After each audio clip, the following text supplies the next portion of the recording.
kehidupan sehari-hari, karena kadang jika pembelajaran itu tidak sesuai dengan kehidupan sehari-hari, jadi kurang bermakna. Jadi apa sih maknanya belajar kalau memang tidak ada kaitannya dengan kehidupan sehari-hari atau budaya lokal itu sendiri. Pertanyaannya kan bukan kurikulumnya efektif atau tidak, tapi kenapa dia lolos ketika dia tidak bisa membaca, padahal ada standar kelulusan waktu SD. Kelemahan dari kurikulum merdeka ini adalah ya, sifatnya yang terlalu yang bisa dibilang fleksibel.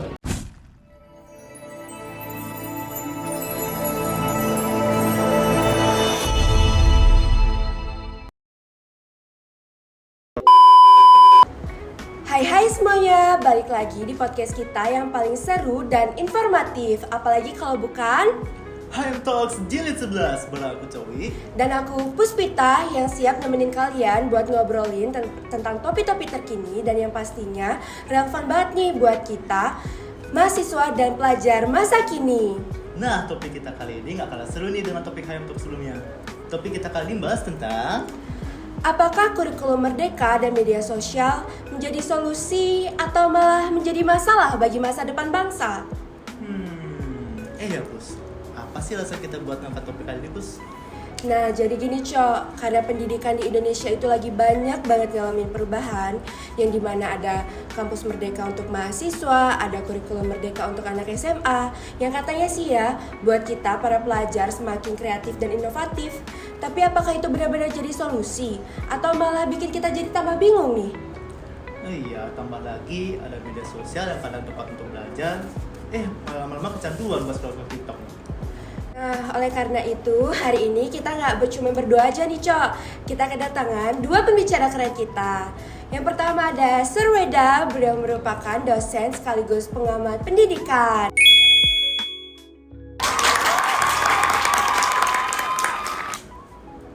Oke, dan yang kedua adalah Kak Alia, yaitu adalah mahasiswa yang sangat aktif dan tentang isu-isu pendidikan.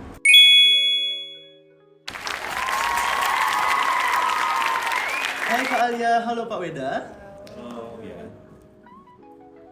Oke, sebelum kita mulai masuk ke topik kita kali ini, boleh dong kita tanya-tanya sedikit dulu. Apa sih kesibukan dari Pak Weda dan Kak Alia saat ini? Boleh dimulai dari Pak Weda dulu. Kalau kesibukan dari saya tentu aja ngajar biasa karena di kampus kan harus tetap mengajar. Juga ada aktivitas di luar mengajar juga seperti membuat lagu dan juga membuat ya untuk memenuhi keinginan pribadi sih kalau untuk bikin lagu. Oke, kalau dari Kak Alia sendiri? Kalau aku kebetulan study di kampus ini, ngambil International Business Management. And also untuk outside di luar kampus itu aku aktif sebagai content creator. Aku biasa menulis, exploring tentang banyak hal. Dan seperti maybe psikologi, terus juga tentang kehidupan manusia secara general. Terus juga aku suka berbagi perspektif tentang biasa kasus-kasus yang orang kasih ke aku. Oke, itu bagus sekali ya, sangat sibuk yang sangat positif sekali menurut saya. Beri tepuk tangan dulu dong untuk kedua orang ini. Oke, kita langsung ke topik aja ya, biar cepat juga. Menurut pandangan Bapak dan Kak Alia sendiri, bagaimana sistem pendidikan di Indonesia? Apakah sudah efektif? Kakak dan Bapak. Oke, dari Sir Weda. Ya, kalau dari kacamata saya sendiri sebenarnya, karena sudah cukup lama juga di dunia pendidikan. Jadi sejauh ini ya, kalau dulu sistem pendidikan masih sifatnya agak kaku dan terlalu kurang fleksibel.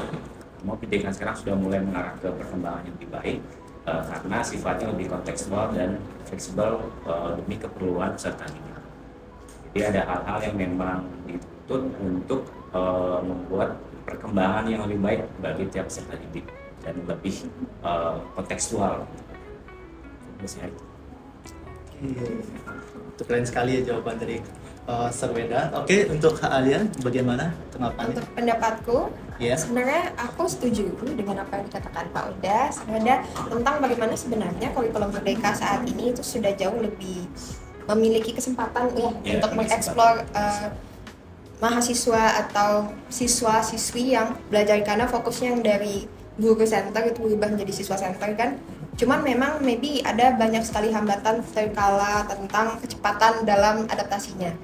Ya, karena kan dia perlu waktu untuk bisa adaptasi, juga pergeseran pola pikir dari pengajarnya. Belum juga Indonesia itu adalah negara yang luas, ya kan? Jadi untuk pemerataannya mungkin perlu waktu. Itu sih dari aku. Jadi masih dalam masa perkembangan. Oke, keren sekali ya itu tadi jawaban dari kedua pembicara kita ya. Oke, selanjut Puspita. Oke, aku mau nanya kepada Sir Weda. Dari Bapak yang ketahui sendiri nih, apa sih tujuan pemerintah itu menciptakan kurikulum merdeka dan kampus merdeka ini? Terus saya juga pengen tahu nih dampak apa yang Bapak rasakan sebagai dosen tentang sistem kampus merdeka ini. Mungkin ya ini masih dari pendapat saya ya. Jadi mungkin ini berangkat dari keresahan para pemerintah di sana gitu. Mungkin mereka melihat ada sesuatu yang terkesan terlalu monoton dan banyak mungkin para siswa yang ternyata malah tidak niat belajar ya. Jadi hanya mendengarkan guru, mendengarkan ceramah saja gitu kan. Mungkin berangkat dari keresahan seperti itu. Sehingga pemerintah berpikir untuk bagaimana ya cara agar ada keterlibatan yang lebih masif di sini. Jadi mungkin saja itu yang menyebabkan kurikulum merdeka ini diciptakan. Dan juga kita tahu ya kalau Indonesia adalah negara yang sangat luas, memiliki banyak budaya-budaya lokal, apalagi bahasa-bahasa daerahnya yang sangat banyak. Nah, jadi itu saja itu menjadi sebuah peran penting bagi pemerintah untuk mulai melihat lebih luas lagi apa yang dilakukan kurikulum ini. Jadi mulailah kurikulum ini dibuat lebih fleksibel sesuai dengan budaya-budaya lokal, sesuai dengan konteks kehidupan sehari-hari. Karena kadang jika pembelajaran itu tidak sesuai dengan kehidupan sehari-hari, jadi kurang bermakna. Jadi apa sih maknanya belajar kalau memang tidak ada kaitannya dengan kehidupan sehari-hari atau budaya lokal itu sendiri. Jadi mungkin berangkat dari hal tersebut sehingga diciptakanlah kurikulum merdeka. Nah, kalau dari Kak Alia sendiri, sebagai mahasiswi nih, dampak apa sih yang Kakak rasain dalam sistem kampus merdeka ini, Kak? Apalagi jadi bingung gitu atau gimana? Kalau aku pribadi, aku tidak pernah ini pendapat personal ya. Oke. Kalau aku sendiri berdasarkan pengalaman aku sejauh ini belajar gitu atau menggali ilmu pengetahuan gitu, bahasanya aku tidak pernah terpengaruh hasilnya itu terhadap faktor eksternal. Apapun kurikulumnya, sistemnya, aku selalu okay with that. Memang aku pasti beradaptasi secara administrasinya, mungkin ini seperti apa gitu, standar society seperti apa yang harus aku gapai gitu kan biasanya. Cuman aku selalu berusaha untuk melihat approach dan point of view kenapa pemerintah atau government itu melakukan hal itu. Dan sejauh ini kita kan sudah berkali-kali ya ganti kurikulumnya. Iya. Sejauh ini astaga gitu. Progres aku dalam belajar atau mencari ilmu gitu menjadi siswa mahasiswa itu tidak pernah ada yang berubah sih dari apapun sistemnya. Jadi itu tergantung terhadap diri sendiri aja sih kalau dari aku. Oke, itu dia dari jawaban Kak Alia ya. Oke, kita geser sedikit nih dari media sosial dan dunia maya. Sekarang tuh udah kayak bagian dari mahasiswa udah jadi dunia gitu lah, kedua gitu lah. Menurut Sir Weda, apakah medsos ini benar-benar mendukung pendidikan merdeka atau justru malah bikin pendidikan itu semakin ribet, Pak? Ya, sekarang tergantung apa fungsi dari media sosial itu sendiri ya. Jadi kalau kita lihat kan media sosial sangat berguna untuk mendukung proses merdeka belajar ya atau kurikulum merdeka ini. Jadi kenapa? Karena kurikulum merdeka ini kan dia sifatnya fleksibel dan berdasarkan apapun kebutuhan siswa dan sifatnya kontekstual. Jadi media sosial ini tentu membantu yang namanya kolaborasi, lebih memudahkan siswa untuk belajar di luar kelas ya. Jadi mereka gampang untuk beradaptasi dan kolaborasi dengan teman-teman lainnya. Ya, namun tentu saja kalau kita ngomong soal media sosial kan ada dampak positif dan ada dampak negatifnya. Tapi kalau kita bisa bilang ya banyak ya, apalagi sekarang kan konten-konten menarik juga banyak di sosial media. Jadi kadang-kadang ada beberapa siswa ya atau mahasiswa yang terlalu asik scrolling ya. Jadi mungkin lebih ke mengisi kebutuhan non akademiknya. Nah itu yang merupakan menjadi sebuah distraksi dan justru malah menjadi masalah dalam pembelajaran. Tapi kalau ditanya apakah media sosial membantu kurikulum merdeka ini, tentu membantu karena kurikulum merdeka ini kan sifatnya dia adalah kreativitas dan juga kolaborasi. Jadi juga ada literasi digital di sana. Jadi apa namanya, tentu media sosial bisa mensupport ya, mendukung dari kurikulum Merdeka ini. Tapi sekali lagi harus ada aturan yang jelas, harus ada kebijakan yang jelas, harus ada regulasi yang jelas terkait penggunaan media sosial biar bisa lebih efektif. Nah, terus kalau untuk menurut Kak Alia sendiri nih, Kak Alia tuh ngerasa medsos itu jadi senjata untuk kita belajar atau buat kita jadi malah semakin ngerasa terdistraksi nih Kak? Tergantung lagi. Tergantung ya. Tergantung orangnya. Kalau aku, I love social media. Aku suka sekali social media. Kenapa? Karena social media itu kan luas sekali ya. Ya, luas. Ya, social media itu salah satu jembatan globalisasi yang sangat mantap sekali gitu. Dengan banyaknya naratif negatif tentang globalisasi, aku sangat suka globalisasi. Kenapa? Itu membuat kita bisa mengakses ilmu pengetahuan tanpa batas. Tanpa batas. Internet is free, semua bisa akses, dan kadang sosial media itu membuat aku tahu, oh kalau aku nggak ada sosial media nih, for example Instagram atau LinkedIn, mungkin aku nggak tahu kalau aku bisa bikin bisnis ini, aku mungkin nggak akan tahu kalau aku bisa ternyata mendapatkan pekerjaan seperti ini. Kalau ada nih yang namanya ilmu pengetahuan namanya ini, karena di Indonesia kan dengan bahasa kita, bahasa Indonesia itu masih limited access terhadap knowledge-nya yang lebih luas, misalkan apa tentang otak, apalah gitu kan. Jadi social media for me it's a good thing. Cuman berbicara soal distraksi, memang social media itu ketika kita berbicara tentang apa ya, bisnisnya, social media kan bisnisnya ya, company gitu ya, mereka emang sengaja bikin biar itu terkesan adiktif dengan banyak strategi marketing ini dan itu gitu. Jadi itu baik lagi kalau kita cukup aware, kita punya self control yang bagus, kita tahu bagaimana cara bekerja dopaminnya sosial media terhadap kita, dan kita mampu untuk mengontrol itu bukan yang jadi distraksi, it's something yang sangat bagus. Sangat powerful. Ya, sangat powerful, bagus untuk kita dan untuk orang-orang di sekitar kita. Contoh aja personal branding mungkin atau apa gitu sih. Itu dari aku sih. Menarik banget tadi ya. Pastinya nggak begitu mudah juga kan, banyak tantangan juga nih. Menurut Bang Sir sama Kak Alia, apa nih tantangan dari sistem Merdeka? Dari seluruh deh. Tantangan. Oh, jadi kalau kita ngomongin soal tantangan kan ini bisa juga terkait dengan gini ya, apa namanya, risikonya gitu maksudnya ya. Jadi tentu aja tantangannya pertama kalau kita ngomongin kurikulum Merdeka ini kan juga terkait dengan literasi digital dan kolaborasi kan. Itu tantangannya ada pada di akses internetnya, terus beberapa tempat-tempat yang masih terpencil atau tertinggal yang belum terjangkau ya. Jadi banyak juga tenaga pengajar atau guru ataupun dosen yang masih belum paham betul penggunaan media sosial yang tepat untuk media pembelajaran. Dan juga masih banyak juga beberapa guru ya dan juga dosen yang masih menggunakan cara yang konvensional, yang masih tradisional, sehingga dari mereka masih banyak menolak sistem pembelajaran yang sifatnya fleksibel dan kontekstual. Itu sih tantangan yang bisa dibilang ada ya terkait kurikulum Merdeka yang juga dengan penggunaan media sosial sebagai sarana pembelajaran. Oke. Kalau menurut Kak Alia gimana? Kalau dari aku tantangannya mungkin untuk menyuntikkan visi yang dimaksudkan dari pemerintah ke masyarakat. Jadi kan kurikulum Merdeka itu dibuat dengan filosofi tertentu ya. Ada esensinya, ada tujuannya, purpose-nya kenapa pemerintah membuat hal itu. Tapi itu yang susah untuk ditransferkan gitu ke masyarakat. Jadi masyarakat seperti cenderung akan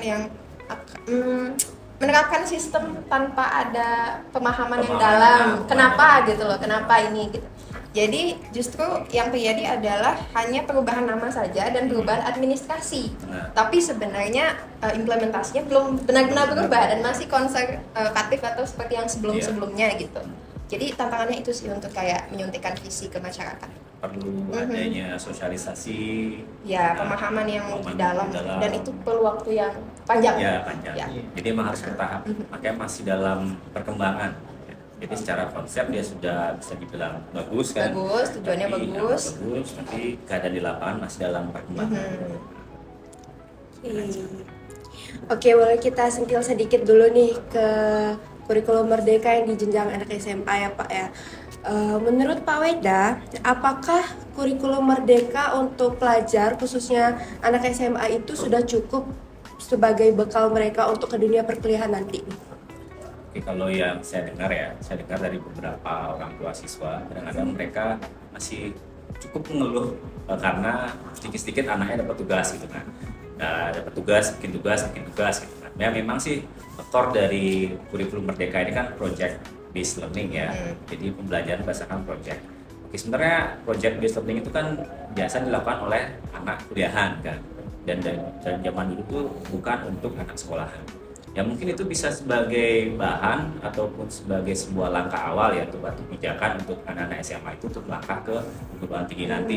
Tapi tentu baik lagi mungkin guru-guru ya masih banyak guru yang masih belum bisa memberikan pemahaman yang tepat kepada orang tua dan juga siswa, atau bahkan mungkin porsi dari apa namanya tugas yang diberikan itu mungkin harusnya bisa dibuat lebih ringan, tidak seberat anak kuliahan gitu kan. Jadi mungkin dari pihak orang tua atau pihak dari siswa pun tidak merasa terlalu berat dengan kurikulum Merdeka yang diterapkan di SMA seperti itu. Oke, kalau menurut Kak Alia, tentunya kan kita sebagai mahasiswa yang dari SMA atau kuliah nih mengalami transisi kan. Menurut Kak Alia, dari bekal dari SMA itu udah cukup apa belum sih? Atau malah sempat waktu masuk kuliah tuh kayak kaget itu masuk kuliah tiba-tiba kayak gini. Kak Alia gimana? Lagi-lagi depends. Depends, Ya. ya. Tergantung. Tergantung Kalau orangnya. kalau pengalaman pribadiku aku sama sekali tidak kaget sih. Kenapa? Karena dari sejak SMA aku sudah banyak sekali mengeksplor mau kemana, suka Ya, kemana kemana. gitu, dan memanfaatkan sosial media. Jujur sosial media itu sangat membantu. Sangat membantu. Aku paham hal-hal yang saat ini terjadi di dunia perkuliahan itu sudah sejak SMA, dan itu karena sosial media, ya kan? Berarti sosial media itu bagus gitu. Jadi ketika aku masuk ke dunia kuliah, semuanya sudah expected, sudah aku ekspektasikan gitu, dan tinggal aku jalani saja, tidak ada rasa kaget atau bingung. Ya, itu dari aku sih. Oke, keren. Oke, jadi akhir-akhir ini tuh kan sempat booming nih berita mengenai siswa-siswi SMP yang gak bisa membaca nih. Itu pendapat dari Sarweda dan Kak Alia tuh bagaimana tentang berita tersebut? Boleh dari Sarweda dulu. Ya. Boleh nih dari first ya, boleh. Oke, ya boleh. Boleh dari Kak Alia dulu boleh. Kalau aku sih tidak pernah menyalahkan kurikulumnya. Sebenarnya tidak ada hubungannya sebenarnya menurut aku. Mungkin ada, tapi sangat kecil faktor yang mempengaruhi. Kenapa dia, pertanyaannya kan bukan kurikulumnya efektif atau tidak, tapi kenapa dia lolos ketika dia tidak bisa membaca. Padahal ada standar lulusan waktu SD, ya kan? Ya. SD bisa baca tulis hitung. Bisa. Ya, itu standarnya untuk bisa lulus SD. Kenapa kita menyalahkan kurikulum? Yang harusnya kita pertanyakan adalah kenapa dia lolos saat dia ujian SD, ya kan? Iya. Ya dong, Ya. berarti yang masalah bukan kurikulum, tapi ada apa dengan administrasinya kok lolos gitu. Apakah benar-benar si pendidik ini, institusinya, itu peduli pada kualitas dan standar siswanya, atau demi hanya sekedar akreditasi? Yang penting kan, karena kan kalau tidak diluluskan kan, ya berpengaruh, Iya, ya benar. bermasalah segala Benar. macam. Jadi ya kenapa kita selalu menyalahkan government, padahal kita punya otonomi sendiri untuk menentukan siswa kita hasilnya kayak gimana. Itu dari aku sih. Oke, kalau menurut Sarweda gimana? Ya, kalau dari saya sendiri tentu aja ya setuju ya dengan apa yang disampaikan oleh Alia. Ya, jadi kurikulum sebenarnya kan secara konsep sudah benar, sudah baik dan sudah efektif secara konsep. Tapi balik lagi ke lapangan. Jadi kalau kita bilang di lapangan banyak hal yang ternyata masih masih belum benar-benar terlaksana dengan baik. Ya, tentu saja misalnya seperti peran guru, peran sekolah itu sangat penting. Nah, jika guru dan sekolah tidak bisa menerapkan kurikulum Merdeka dengan baik, tentu saja hasilnya tidak baik. Seperti anak sekolahan yang bahkan tidak bisa baca tulis jadinya kan. Atau seperti kasus yang baru saja disampaikan. Nah, ada lagi. Jadi memang kelemahan dari kurikulum Merdeka ini adalah ya, sifatnya yang terlalu yang bisa dibilang fleksibel. Justru kadang membuat guru jadi terlalu santai. Nah, jadi saat guru-guru atau sekolah terlalu santai, jadi mereka tidak memberikan pakem tertentu jadinya untuk anak-anak sekolah harus sampai di capaian mana. Nah, tapi baik lagi ke siswanya gitu, baik lagi ke orang tuanya, baik lagi ke gurunya. Jadi peran serta semua pihak sebenarnya sangat penting di situ. Ya kita nggak pernah tahu ya, mungkin saja muridnya itu nggak pernah masuk sekolah kan, bolos terus sehingga dia nggak baca gitu kan. Ya mungkin orang tuanya punya uang banyak atau apa gitu kan, jadi bisa bayar, dia bisa lulus, kita nggak tahu juga kan terjadi ya. Jadi ya pada ujungnya ya siapa yang harus disalahkan kan gitu jadi. Ya. Iya. Dan kurikulum merdeka itu kan maksudnya cuman pergeseran dari yang tadinya harus semua, sekarang diberikan fleksibilitas untuk based on konteks siswanya minatnya kemana, kemampuannya kemana, dan lebih ke dikenalkan oleh project-project based on real time gitu, real life gitu. Jadi bukan berarti objektif standar siswa lolos itu tidak ada atau dihilangkan. Kan tetap ada objektif siswa, misalkan SMP harus wajib bisa apa gitu, basic, ilmu pengetahuan basicnya harus dia punya apa, itu objektifnya masih ada. Yang dimaksudkan merdeka tuh maksudnya bukan totally hilang atau lemah gitu ya, enggak, tapi cuman kamu bisa loh milih what do you like gitu, kamu bisa milih mau kemana arahnya, itu kami kasih kesempatan sedikit dan sedikit lebih kebebasan daripada kurikulum yang kaku sebelumnya. Bukan berarti objektif kamu boleh kok nggak bisa baca lolos nggak apa-apa, bukan kayak gitu ya kan? Gitu, yes. Jadi itu udah peran dari gurunya, dari orang tuanya, banyak pihak lah intinya. Oke, sekali ya tadi kedua pembicara kita kali ini ya. Oke, selanjutnya terus. Oke. Boleh beri tepuk tangan dulu dong buat jawaban dari Serweda dan Kak Alia. Oke, jadi diskusi kita hari ini tuh benar-benar ngasih kita banyak informasi penting ya nggak sih, Cok? Iya benar sekali Pus. Oke, sebelum kita pamit nih, boleh dong dari Serweda dan Kak Alia kasih closing statement dulu. Gimana sih tanggapannya dari sistem merdeka dan media sosial ini jadi masalah atau malah solusi nih? Oke, bisa dari ladies first dulu Kak Alia. Ya, dari itu. Oke, statementku dari awal sebenarnya sudah bisa disimpulkan sepertinya ya. Statementku adalah apapun itu, entah itu sistem, entah itu pemerintahan, entah itu sebuah tools, entah itu sebuah inovasi teknologi, apapun yang ada, hasilnya baik atau tidak itu depends, tergantung kamu, karena kontrolnya ada di tangan kamu. Jadi daripada kita asik menyalahkan faktor eksternal yang tidak bisa kita kendalikan, lebih baik kita see and understand gitu, tingkatkan awareness kita, tingkatkan pemahaman kita, how we can generate benefit untuk diri kita dan juga orang-orang di sekitar kita gitu. Dari aku. Sekali.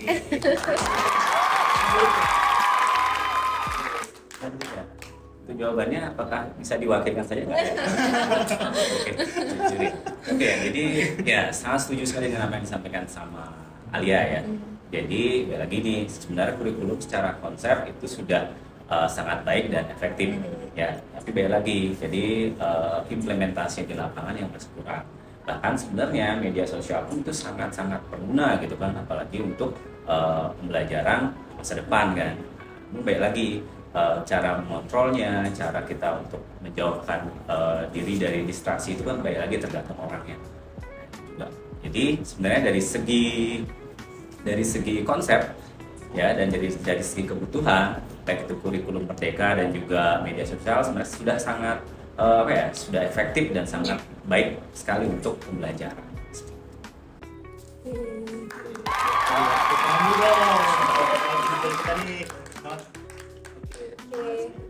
Baik, itu dia closing statement dari pembicara kita. Terima kasih untuk Pak Weda, terima kasih untuk Kak Alia yang telah meluangkan waktunya untuk hadir di podcast kita kali ini. Baik, itu dia teman-teman, podcast kita hari ini mengenai tantangan digital dan sistem pendidikan masa kini. Oke, semoga bisa menjadi refleksi dan juga bahan semangat buat kita semua ya. Oke, sampai ketemu jumpa lagi di HM Talk selanjutnya. Aku Puspita dan aku Cowi. Bye-bye semuanya. Oke, jangan lupa di like, comment, and subscribe. Dan jangan lupa juga follow sosial media Hima M supaya kalian gak ketinggalan konten-konten lainnya. Stay smart and stay inspired. Bye-bye. Bye-bye. Bye.